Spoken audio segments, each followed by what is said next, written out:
Hello everyone, Colin Cadet here for Woodwork Web. Today, a talking video on only 3 topics, so I'm going to make it as quick as I can. First of all, I'm going to talk about a few things that are going on with Woodwork Web. Secondly, I want to talk about an upcoming meetup that's going to happen in about a month from now. And at the end of the video, we're going to show you some little tricks on cutting wood with your bandsaw. For the last couple of months or so, I've been out of town quite a bit. I've been working at some tool and hardware shows, and I haven't been as responsive to everybody as I would have liked to have been, but I haven't missed a video yet.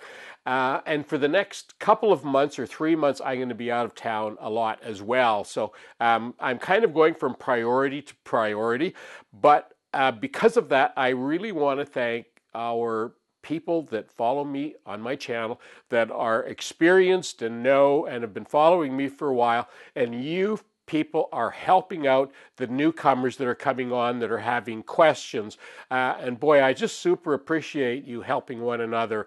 It cuts down on my workload, but it also helps one another as well. And yes, behind me you can see the bedside tables, working on the drawers. That'll be coming up in a couple of days.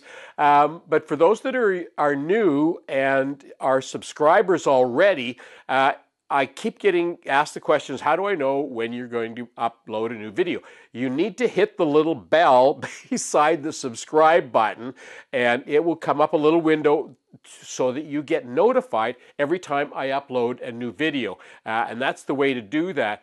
Now, the other thing is, because I've been out of town a fair bit, I haven't been as responsive, and I get emails and messages on all sorts of places, questions on different things, and I try to get back to you as quick as I can, but a lot of the questions that I get are already in Woodwork Web. So don't forget, try that first of all. Check Woodwork Web, go to the little search area, and it shows you right on the home page of Woodwork Web, little search area where you can type in a word or two and then hit return, and it searches the entire site, and very often you'll find some of your answers there. Just a little quicker, because sometimes I've been like a week and a half before I get back to some of you.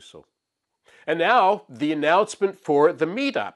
And for those of you who've been following me, you know that I go to a swap meet in Duncan, BC every May. And this year, I thought, why don't we make a meetup of it? So this year, I'm not positive of the date, but I believe it's going to be May the 7th. It's always a Sunday. So May the 7th, we'll probably meet up at 9 o'clock in the morning, and we'll just kind of wander around the swap meet for an hour or so, and we may buy something, we may not, depends what's there, you never know, and then we'll go for coffee.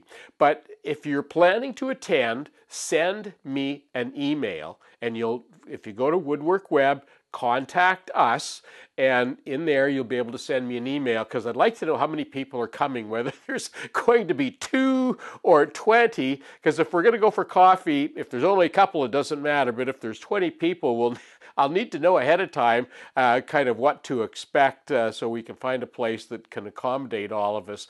Oh, and I'll put some links at the end of this video. For those of you who don't know what it is, you'll get a bit of an idea, because I've done a couple of videos on it. So remember that May 7th, and email me if you think you might want to come. It should be a blast.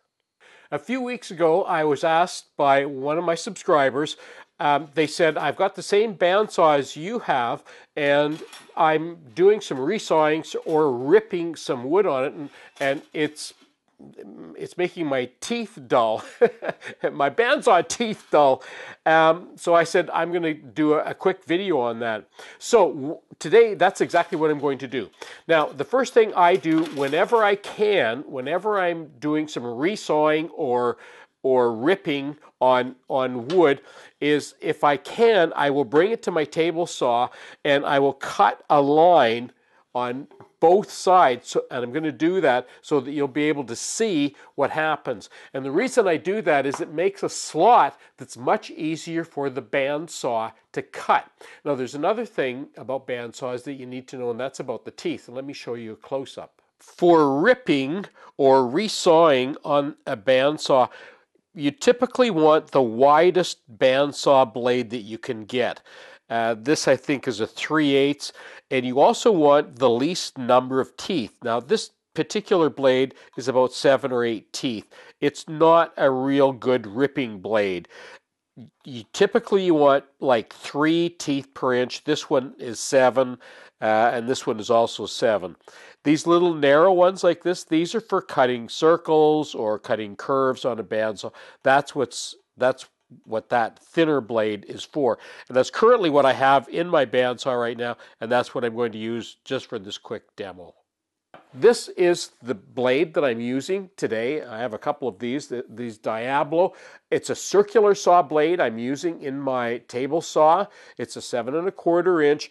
I like these because they're super thin and they're a hardened steel, so they're a little bit harder than some of the other circular saw blades, but a very fine, thin kerf. So let's do a quick run through and actually do some cutting and show you what to do on that bandsaw.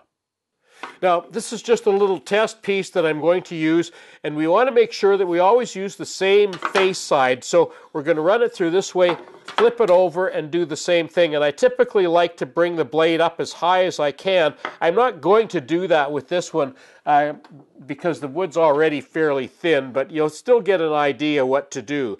And it doesn't matter where it is right now, whether I put it here and just cut off a slice or cut it down the middle, but I'm just going to cut it down the middle for right now, and let's go ahead and make that cut.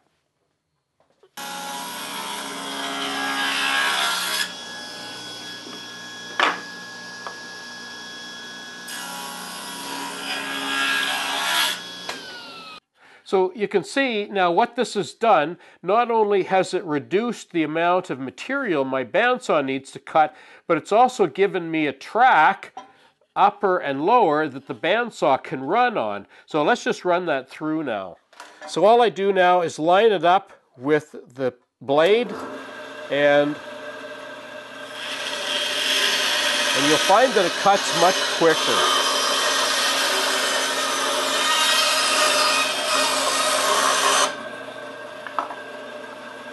So pretty simple, pretty quick and easy. I'm Colin Canet for Woodwork Web. Don't forget, if you're coming to the swap meet, to send me an email.